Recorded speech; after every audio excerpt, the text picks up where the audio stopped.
नमस्कार, नक्षत्र दुनिया चैनल में आप सभी का हार्दिक स्वागत है। मित्रों, आज की वीडियो में हम चंद्रमा से राहु अलग अलग भावों में बैठे होने पर किस प्रकार के फल देंगे, इस पर चर्चा करने वाले हैं। आज के वीडियो को आप दो प्रकार से देख सकते हैं, यानी लग्न कुंडली के माध्यम से भी देख सकते हैं और चंद्र कुंडली के माध्यम से भी देख सकते हैं।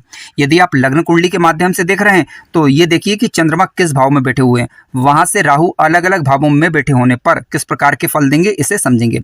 यदि आप चंद्र कुंडली के माध्यम से देख रहे हैं तो राहु अलग अलग भावों में बैठे होने पर किस प्रकार के फल देंगे, इस विषय वस्तु को आज के वीडियो में आसान तरीके से हम समझने का प्रयास करेंगे। यदि आप चैनल पर नए हैं तो चैनल को सब्सक्राइब अवश्य करें, वीडियो ज्ञानवर्धक लगे तो लाइक भी करें। आइए शुरू करते हैं। मित्रों, यदि आपकी कुंडली में चंद्रमा और राहु दोनों एक साथ बैठे हुए हैं किसी भी भाव के अंदर, ठीक है, लग्न कुंडली में चंद्रमा और राहु किसी भी भाव में एक साथ बैठे हुए हैं या फिर चंद्र कुंडली में चंद्रमा और राहु लग्न में बैठे हुए हैं, तो ऐसी परिस्थिति में मानसिक चिंताओं को ये जन्म देता है। यानी चंद्रमा देखिए मानसिक विचार हैं, व्यक्ति के मनोभाव हैं। राहु है मति भ्रम, ठीक है, भ्रमात्मक स्थिति उत्पन्न करने वाला ग्रह। चंद्र राहु जब दोनों एक साथ बैठेंगे तो मानसिक चिंता जीवन काल के दौरान बनी रहती है। मति भ्रम का शिकार जातक कई बार हो सकता है, इस बात की संभावना बनती है।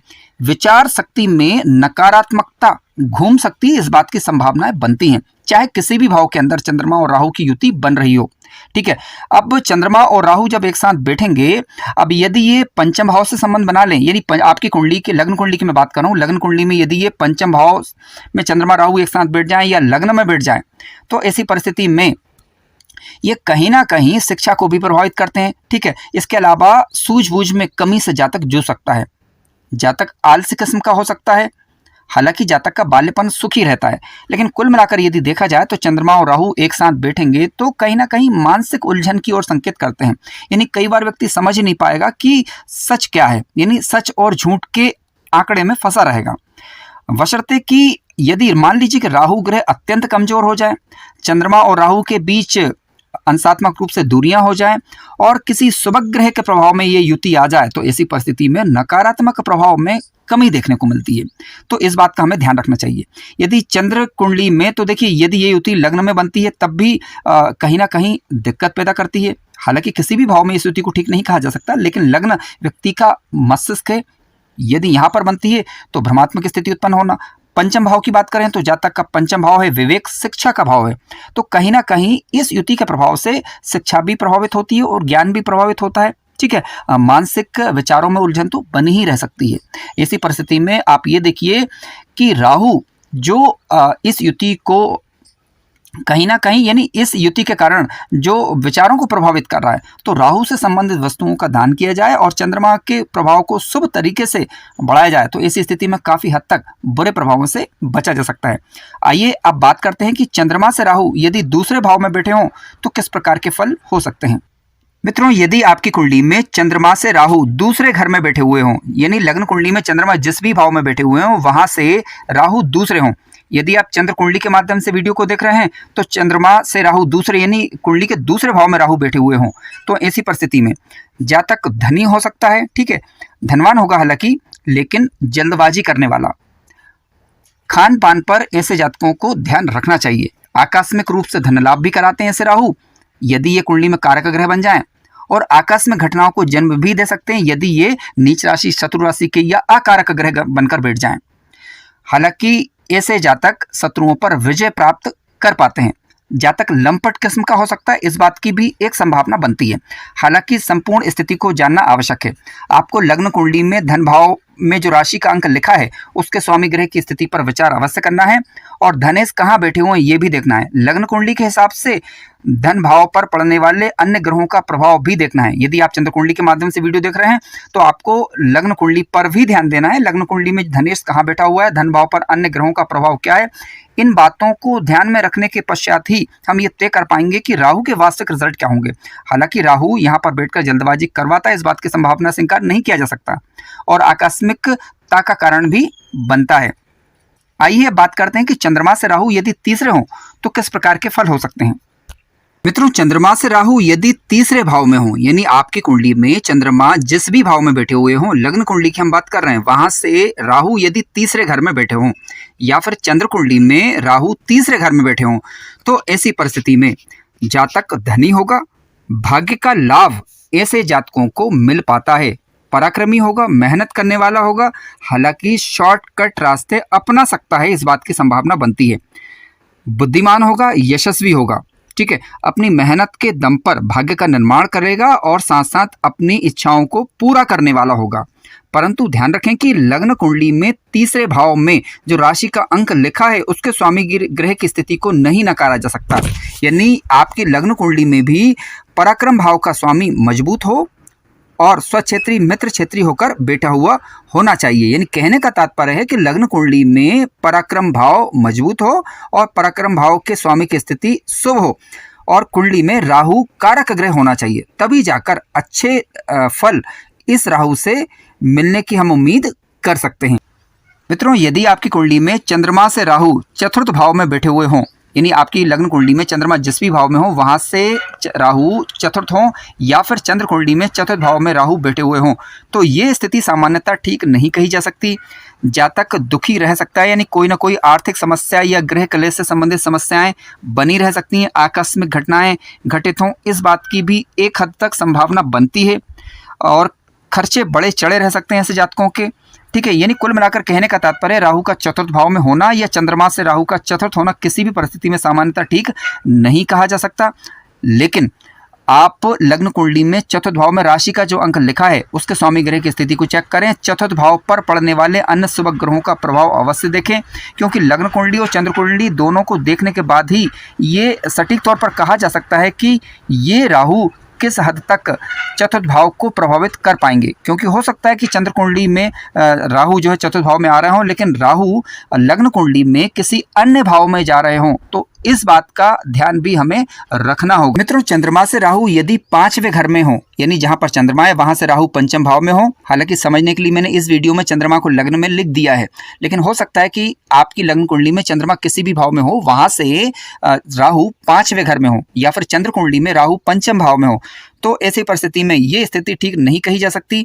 कहीं ना कहीं जातक की शिक्षा को प्रभावित करने वाली, जातक के ज्ञान को प्रभावित करने वाली, सोच को प्रभावित करने वाली, सृजनात्मकता को प्रभावित करने वाली हो सकती है। जातक के अपने संतान के साथ मतभेद हो, या फिर जातक स्वयं सही निर्णय सही समय पर ना ले पाए, या फिर किसी भी प्रकार की दिक्कत थोड़ी बहुत जीवन काल के दौरान बने रहे, विशेष रूप से सोच विचार से संबंधित, ठीक है। तो कहने का तात्पर्य है कि चंद्रमा से राहु पंचम में होना ये ठीक नहीं कहा जा सकता, लेकिन फिर भी आप लग्न कुंडली में पंचम भाव और पंचमेश की स्थिति को चेक करें। यदि लग्न कुंडली में पंचम भाव शुभ ग्रहों के प्रभाव में हो, या फिर पंचम भाव में शुभ ग्रहों की उपस्थिति हो, तो ऐसी परिस्थिति में हमें तुलनात्मक रूप से विचार करना होगा। हमें मान लीजिए लग्न कुंडली में पंचम भाव शुभ ग्रहों के प्रभाव में आ रहा है और चंद्र कुंडली में राहु पंचम में चले गए, तो ऐसी परिस्थिति में हमें तुलनात्मक रूप से विश्लेषण करके ये तय करना है कि वास्तविक रिजल्ट क्या होंगे। यानी आपकी लग्न कुंडली यदि बलवान है तो लग्न कुंडली के हिसाब से फिर रिजल्ट को देखें, और यदि चंद्र कुंडली बलवान है तो चंद्र कुंडली के माध्यम से फिर इस रिजल्ट को देखने का प्रयास करें। मित्रों, यदि आपकी कुंडली में चंद्रमा से राहु छठे हों, तो ये स्थिति सामान्यतः ठीक कही जा सकती है यदि राहु कुंडली में कारक ग्रह बन रहे हों। तो देखिए, चंद्रमा से राहु जब छठे होते हैं तो शत्रुओं पर विजय दिलवाते हैं। जातक अच्छा राजनीतिक हो सकता है, इस बात की संभावना बनती है।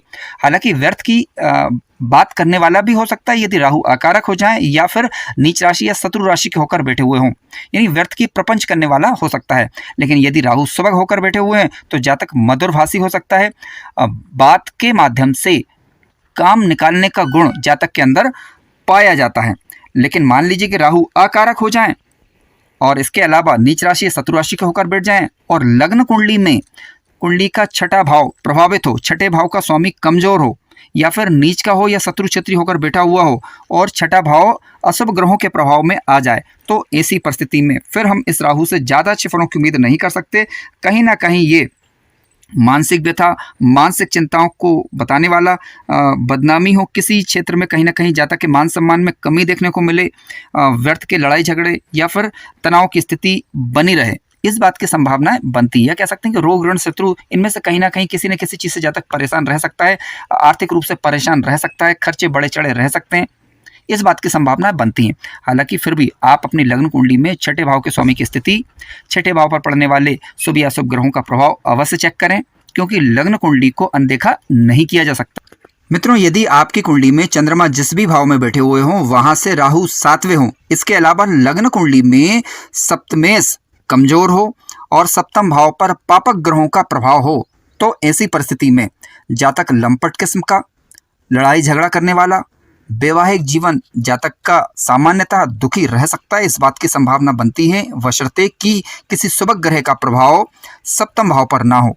ठीक है, यदि सप्तम भाव पर शुभ ग्रहों का प्रभाव पड़ जाता है या सप्तमेश की दृष्टि अथवा सप्तमेश की उपस्थिति सप्तम भाव पर होती है, तो कहीं ना कहीं इसमें कमी देखने को मिलती है। ठीक है, वैवाहिक जीवन में समस्या रह सकती है यदि राहु कुंडली के सप्तम भाव में बैठे हुए हों, लग्न कुंडली या चंद्र कुंडली दोनों में। जातक रोगी किस्म का हो सकता है, वायु रोग से पीड़ित हो सकता है, यौन जनित बीमारियों से ग्रसित रह सकता है। यानी कहने का तात्पर्य है कि राहु की उपस्थिति ना तो चंद्र कुंडली में ना ही लग्न कुंडली में सप्तम भाव में ठीक मानी गई है, क्योंकि ये विषयों की तरफ जातक को आकर्षित कर सकता है। लेकिन यदि राहु कुंडली के अंदर कारक ग्रह बन रहे हैं, वृषभ राशि या फिर तुला राशि या मिथुन राशि, कन्या राशि, मकर राशि या फिर कुंभ राशि, इन राशियों में यदि राहु बैठे हुए हैं कारक ग्रह बनकर, तो ऐसी परिस्थिति में ये राहु व्यापार के क्षेत्र में जातक को तरक्की प्रदान करते हैं। ठीक है, राहु की दशा या अंतरदशा कहीं ना कहीं जीवन में धन लाभ कराने वाली हो सकती है, इस बात की संभावना बनती है। लेकिन यदि राहु नीच राशि, शत्रु राशि के होकर बैठ जाएं, पीड़ित हो जाएं, सप्तम भाव लग्न कुंडली के हिसाब से पीड़ित हो, तो फिर इस राहु से हम अच्छे फलों की उम्मीद करना व्यर्थ होगा। मित्रों, चंद्रमा से राहु यदि 8वें बैठे हुए हों, यानी 8वें घर में बैठे हुए हों, या फिर चंद्र कुंडली में राहु अष्टम भाव में हो और लग्न कुंडली में अष्टम भाव प्रभावित हो और अष्टमेश की स्थिति भी ठीक ना हो, यानी कहने का तात्पर्य अष्टम भाव और अष्टमेश पीड़ित हो, तो ये स्थिति ठीक नहीं मानी जा सकती। आकस्मिकताओं को बढ़ाने वाले ऐसे राहु हो सकते हैं, यानी आकस्मिक घटनाएं घटित हो सकती हैं। राहु यदि आकारक हो जाएं, नीच राशि के होकर अष्टम भाव में बैठ जाएं लग्न कुंडली में या फिर चंद्र कुंडली में। ठीक है, और यदि लग्न कुंडली में राहु चंद्रमा से अष्टम भाव में तो है लेकिन अष्टम भाव भी पीड़ित है, तो ऐसी परिस्थिति में कानूनी मामलों में दिक्कतें रहना, खर्चे बढ़े चढ़े रहना संभावित है। इसके अलावा राहु की सप्तम दृष्टि जो कि धन भाव पर जा रही है। ठीक है, तो ऐसी परिस्थिति में जातक अपनी वाणी से अपने कुटुंब के साथ जातक के मतभेद हो सकते हैं, माता पिता के साथ जातक के मतभेद हो सकते हैं, क्योंकि राहु यदि अष्टम में होंगे तो इनकी नवी दृष्टि कुंडली के चतुर्थ भाव पर जाएगी, तो कहीं ना कहीं ये घर के सुखों को प्रभावित करने वाली रहती है। लेकिन ऐसी स्थिति में आप लग्न कुंडली में धन भाव और साथ साथ चतुर्थ भाव की स्थिति अवश्य चेक करें, यानी तुलनात्मक रूप से फल को लेने का प्रयास करें। मित्रों, चंद्रमा से राहु यदि नवम भाव में बैठे हुए हों, यदि लग्न कुंडली में चंद्रमा जिस भी भाव में हो वहां से राहु 90 भाव में हो या चंद्र कुंडली में राहु 90 भाव में बैठे हुए हों, तो ऐसी परिस्थिति में जीवन काल के दौरान यात्राएं बनी रहती हैं या बनी रह सकती हैं, इस बात की संभावना बनती है। जातक के अपने संतान के साथ मतभेद की स्थिति बने या फिर शिक्षा के दौरान कहीं ना कहीं शिक्षा प्रभावित हो, इस बात की संभावनाएं बनती हैं। जातक का बाल्यकाल थोड़ा परेशानी भरा, दुखी हो सकता है, कुछ हद तक आर्थिक परेशानियां जीवन में बनी रहें, इस बात की संभावना भी बनती है। हालांकि इसके लिए आपको लग्न कुंडली में चतुर्थ भाव, धन भाव और भाग्य भाव के स्वामियों की स्थिति क्या है, इस पर अवश्य ही विचार करना है। इसके अलावा ये भी देखना होगा कि राहु के पास अंशात्मक रूप से बल कितना है। इसके साथ ही साथ आपको इस बात का पर भी विचार करना होगा कि राहु कुंडली में कारक ग्रह है या फिर अकारक ग्रह। यदि कारक ग्रह बनकर बैठे हुए हैं तो ऐसी परिस्थिति में कहीं ना कहीं जातक खोज करने वाला, जुगाड़ तुगाड़ करने वाला हो सकता है। ठीक है, यानी कह सकते हैं कि अपने जीवन की राह को आसान भी बना सकता है। लेकिन मान लीजिए कि अकारक ग्रह बन जाए, लग्न भाव पर या पंचम भाव पर अशुभ ग्रहों का प्रभाव हो, लेकिन राहु भी चंद्रमा से 90 भाव में बैठे हुए हों, तो कहीं ना कहीं जातक सही समय पर सही निर्णय ना ले पाए, संतान के साथ मतभेद की स्थिति बने, कुटुंब के साथ विरोध की स्थिति बने, या फिर कह सकते हैं कि माता पिता वाला जो घर है वहाँ कहीं ना कहीं आर्थिक तंगियाँ, परेशानियाँ बनी रहें, इस बात की सूचना देता है। आइए अब विचार करते हैं कि चंद्रमा से राहु यदि दसम भाव में हो तो किस प्रकार की स्थितियाँ हो सकती हैं। मित्रों, चंद्रमा से राहु यदि दसम भाव में बैठे हुए हों, यानी लग्न कुंडली में चंद्रमा जहां बैठे हैं वहां से राहु 10वें हों या चंद्र कुंडली में राहु दसम भाव में बैठे हुए हों, तो ये स्थिति जातक को एक कुशल राजनीतिज्ञ बनाती है। जातक जुगाड़ू किस्म का, तकनीक के मामले में ये स्थिति अच्छी कही जा सकती है। कम खर्च करने वाला, ठीक है, धन कमाने वाला, आर्थिक स्थिति जातक की अच्छी कही जाएगी ऐसी परिस्थिति में यदि राहु कारक ग्रह बनकर बैठे हुए हैं। हालांकि घर के मामलों में यानी माता पिता वाला जो घर है वहाँ पर कहीं ना कहीं थोड़ी दिक्कत भी उत्पन्न कर सकता है, इस बात की संभावना बनती है। हालांकि आपको ये देखना होगा कि राहु की जिन भावों पर दृष्टियाँ जा रही हैं वहाँ पर राशि के अंक कौन से लिखे हुए हैं। यानी यदि राहु की दृष्टियाँ मित्र दृष्टि हो या राहु खुद स्वक्षेत्रीय मित्र क्षेत्रीय होकर बैठा हुआ हो, तो ऐसी परिस्थिति में और यदि कारक भी है तो कहीं ना कहीं बुरे प्रभावों में कमी आती है और ये राहु जातक को काफ़ी उन्नत बनाने का प्रयास भी करता है, क्योंकि राहु दसम भाव में होते हैं तो जातक राजनीतिक होता है। और कहने का तात्पर्य ये है कि राहु कहीं ना कहीं जुगाड़ तुगाड़ वाली प्रवृत्ति जातक के अंदर ला देता है, तो जातक की आर्थिक स्थिति मजबूत हो जाती है। इसके अलावा जातक अपने शत्रुओं पर विजय प्राप्त कर पाता है। लेकिन फिर भी आप लग्न कुंडली में दसम भाव और दसम भाव पर पड़ने वाले ग्रहों का प्रभाव अवश्य देखें और लग्न कुंडली के हिसाब से भी ये देखें कि राहु की जो दृष्टियां जा रही हैं वह किन भावों पर जा रही हैं, क्योंकि लग्न कुंडली में दसम भाव और दशमेश की स्थिति को अनदेखा नहीं किया जा सकता यदि आप राहु के दसम भाव में होने पर विचार कर रहे हैं तब। मित्रों, चंद्रमा से राहु यदि 11वें भाव में बैठे हुए हों चंद्र कुंडली के हिसाब से, ठीक है, या फिर लग्न कुंडली में चंद्रमा जहां हो वहां से राहु यदि 11वें हों और लाभेश और धनेश की स्थिति शुभ हो, कहने का तात्पर्य है कि मजबूत स्थिति में वह हो, तो ऐसी परिस्थिति में जातक के पास सही अथवा गलत दोनों ही रास्तों से धन आए, इस बात की एक संभावना बनती है। हालांकि ये मानसिक चिंता का कारण भी बन सकता है, ठीक है। मानसिक चिंता का कारण क्यों? क्योंकि देखिए लाभ भाव में जब राहु होंगे तो वहां से उनकी 7वीं दृष्टि कुंडली के पंचम भाव पर जाएगी। अब ऐसी परिस्थिति में आपको लग्न कुंडली के हिसाब से या फिर चंद्र कुंडली की बात करें तो चंद्र कुंडली में पंचम भाव में जो राशि का अंक आ रहा है उसके स्वामी ग्रह की स्थिति को चेक करना होगा कि वह कितना बलवान है या नहीं, स्वयं के भावों में यानी पंचम भाव में ही बैठे हुए हैं या नहीं, या पंचम भाव शुभ ग्रहों के प्रभाव में है या अशुभ ग्रहों के प्रभाव में, इसको देखना होगा। और राहु के पास बल कितना है इसे भी देखना होगा, ठीक है, तभी सटीक तौर पर कुछ कहा जा सकता है। हालांकि चंद्रमा से राहु जब 11वें होते हैं तो ऐसी परिस्थिति में धन के मामलों में तो स्थिति ठीक कही जाएगी, लेकिन कहीं ना कहीं दाम्पत्य जीवन को प्रभावित करता है। जातक के कार्य बनते चले जाते हैं, जातक मेहनती किस्म का साहसी किस्म का होगा यदि राहु कुंडली के अंदर कारक हुए तब। यदि अकारक हुए या नीच राशि शत्रु राशि के होकर बैठे हुए हों तो जातक अपने कार्यों में लापरवाही बरतने वाला भी हो सकता है, क्योंकि राहु की 5वीं दृष्टि कुंडली के पराक्रम भाव पर जाएगी। अब ऐसी परिस्थिति में आपको पराक्रम भाव में राशि का जो अंक आ रहा है उसके स्वामी ग्रह की स्थिति और पराक्रम भाव पर पड़ने वाले अन्य ग्रहों का प्रभाव भी देखना जरूरी होगा।